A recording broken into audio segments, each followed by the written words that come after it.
Through the work done by Compassion International in Africa for more than 30 years, thousands of former sponsored children graduated in its programs in partnership with local churches and are now making a difference in their nation.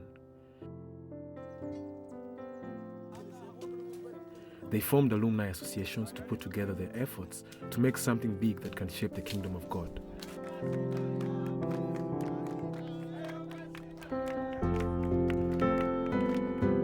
The children of Africa and the young people of Africa declaring hope for the African children. They are talking about how do we reach children in Africa and bring hope to the children of Africa. This, to me, it has been a key highlight of the summit.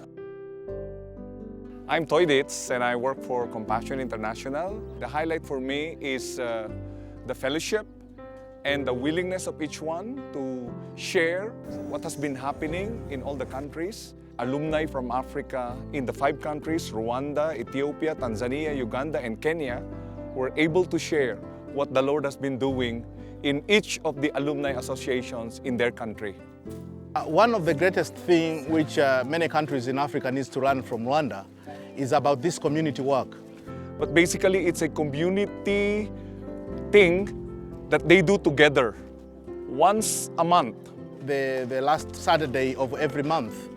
We went there to do a community mobilization, to encourage parents, to encourage church leaders, to encourage community to care of children. So it is something which really has multiple benefits. One, it brings people together, and secondly, it helps people to remember that their body and physique can be used for community work like this one. It's special that I'm here and to be part of it. 40 million of children are living in extreme poverty, and yet Compassion aspires to reach 4 million by 2020.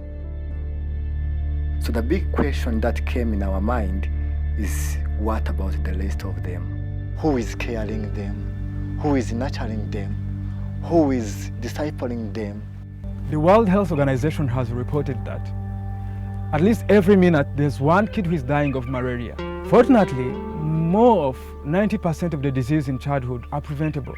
As we were here in this gathering as Alumni Africa, God spoke to us and reminding us that we are the ones to go back to our churches, mobilize them to care, to nurture and disciple these children. So it has come to our attention that alumni in Compassion, mainly those who are in medical field and health sciences, can do something to prevent and educate so as to promote the health of our children. I've learned that we are here to advocate for children, and the strategies, among the strategies what we're going to be using is to have active Sunday school programs where every child can come to church and know that this is his or her time to fellowship with God. And it's us to talk to the elders, to talk to the church pastors, to work hard so that the church can have an active Sunday school with games, music, and everything that attracts children to come to church and love the house of the Lord as we've been raised. We who received the love and care through Compassion International advocacy efforts and programs are committing to be the seed. And the good soil represents this church, the local churches who are well mobilized and are passionate about producing good fruits. And the good fruits are young children who are Jesus-centered, who are focused and passionate about Jesus, and who will in turn someday be join the League of Seeds and therefore ensure the continuity of the process. We are going to raise awareness to the church and the community about child protection policy. Compassion Alumni Africa is committed to mobilizing churches to care, value, and prioritize children. This mobilization is intended to increase awareness in churches that will enable them to recognize the potential in children and take action for something that will impact the next generation.